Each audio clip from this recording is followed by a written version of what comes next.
Hello everyone on YouTube, this is Eric the Cyborg of Team Forbidden, coming back with the revival of Buster Bladers for Link format. It's Buster Bladers, it's going to be, I guess it's like a good road deck against stuff that you want to make into dragons and fuck them over with it. I don't know. Anyways, get into it. Buster Bladers need obviously 3 of the Buster Whelps. Obvious staple, no less than 3 of it. When it's summoned or normal summoned, you can search for a Destruction Sword card. It could be either one of them, one of the other Destruction Sword monsters, your spells, or your trap cards. And it has 2 separate effects. You contribute Buster Whelp to summon a Buster Blader from your hand or graveyard, and you can put this back to your hand or field. Its card is in your graveyard. You control Buster Blader. You can discard 1 Destruction Sword card and summon it from your graveyard. So just like have Buster Blader, send one of your trap cards, summon this out, and sync up for Buster Dragon. 2 of the Dragon Buster Destruction Sword. You would equip this to a Buster Blader monster that you control. And while it's equipped, your opponent basically cannot touch their extra deck. So they can, especially now with the Link summons, they can't even do that either. 1 of the Wizard Buster. I don't remember what this one did. Equip it to a Buster Blader while it's equipped. Monsters in your opponent's graveyard cannot. It basically just has graveyard effects. So it's like, I don't even know of like good. Is that just monsters or is it spells and traps too? It's monsters in graveyard. So just like mermails, volcanics, blue-eyes, all that shenanigans. It can be, and for obvious reasons, it's Buster Blader, so you're going to need 3 of Buster Blader. He gains massive attack, only 500 for each dragon in the graveyard and field. It's not counting your graveyard. That's sad. Or I don't know. Dark Paladin for that. Yes. I'm running 1 of the other Buster Blader. He counts as Buster Blader when he's on the field and or graveyard, and you could. I don't remember entirely what he did because it's been a long time since I've played this deck. You target one. Basically, if this destroys a monster, you can equip that monster to him, and then you can send that monster that was equipped to him to basically just blow up the field that are of that monster type. So it's like you're facing, like, say you're facing the Zodiacs, they're all Beast Warriors or Warriors. You just get one of them equipped, and then just send the equip to blow them all up.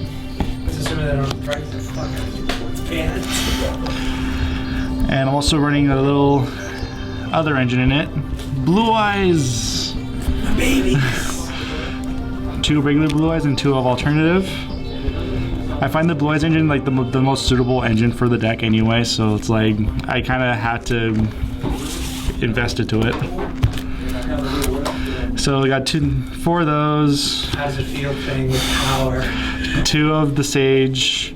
When we summon, search out for the Light Tuner. I can search for the Buster Whelps, the Stones, or a Veiler or just any Light Tuner in general. So it's Synchro Summon plays. 1 Stone of Ancients. Synchro Summons and Graveyard Effects to summon a Blue-eyes. And then the ones of Maxi, Glow Bulb, and Synchron Resonator. If you have a Synchro monster in your field, you can just summon him out and then just go on with more single players. That's for the monsters. Now to the spells. Running 2 Mausoleum of Whites. It gives me a additional normal summon, and I could boost up my monsters by sending a normal monster from my deck to the graveyard and have that monster gain that attack. Since I'm running 2 of Mausoleum, 2 of Terraforming to search out the Mausoleum, 2 of the Melody to discard to search for the Blue-eyes, Cards and contents for draw power. One of the Destruction Sword fusion. You would only need one because you're basically just gonna recycle it back to your hand anyway. Because you would just play this, fusion summon, and then your next turn you would send a card from your hand to the graveyard to add this back to your hand. So pretty much you're just gonna be overly recycling it over and over and over again. So running one is like the most. You could run two, just in case of like it gets to like cyclone, but you can just chain onto it because it's a quick play spell card. 1 for 1 for your level 1s. Trade in because you're running blue eyes and you want to get draw power. Upstart, it's upstart. Soul charge, field swarm to synchro, and also to link summon. Foolish burial to send stuff to the grave, and then turn the dragon lords to save your shit.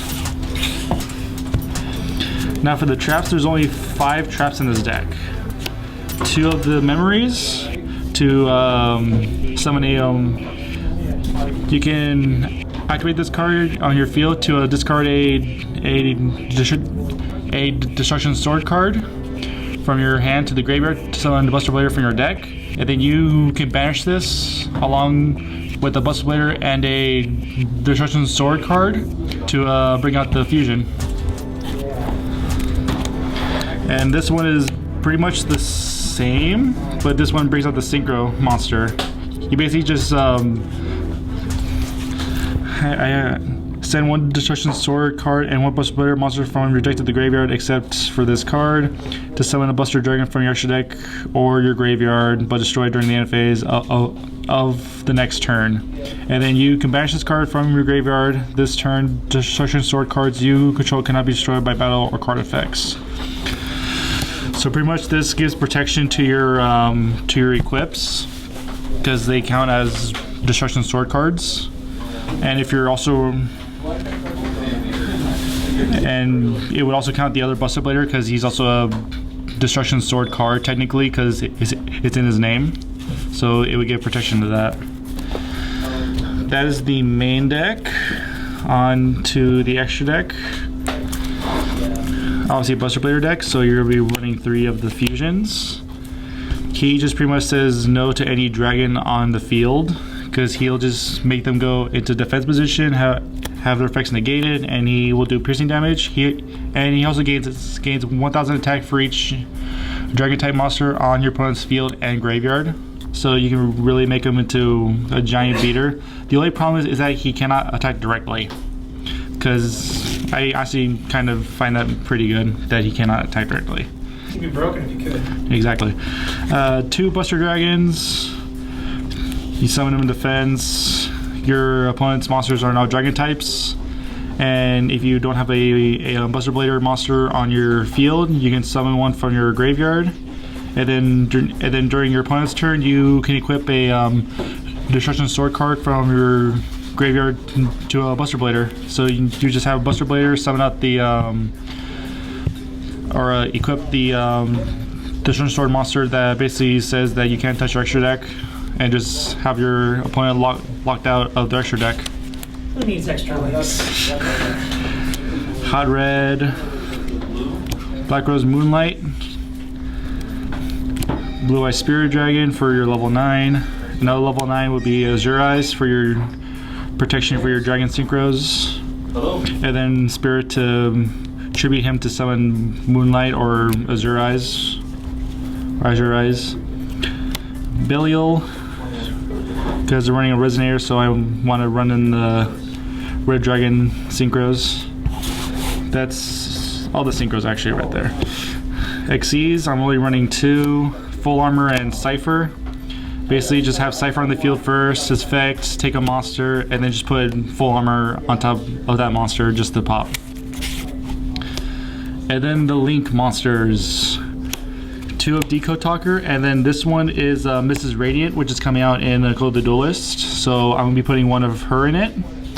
So these are your Link monsters for the deck. So that is the Buster Blader profile for with Link monsters. I hope you guys enjoyed. I'm really happy that I was able to actually get this deck built back together. Anyways, like, comment, subscribe for more videos, and we'll hope to catch you all next time.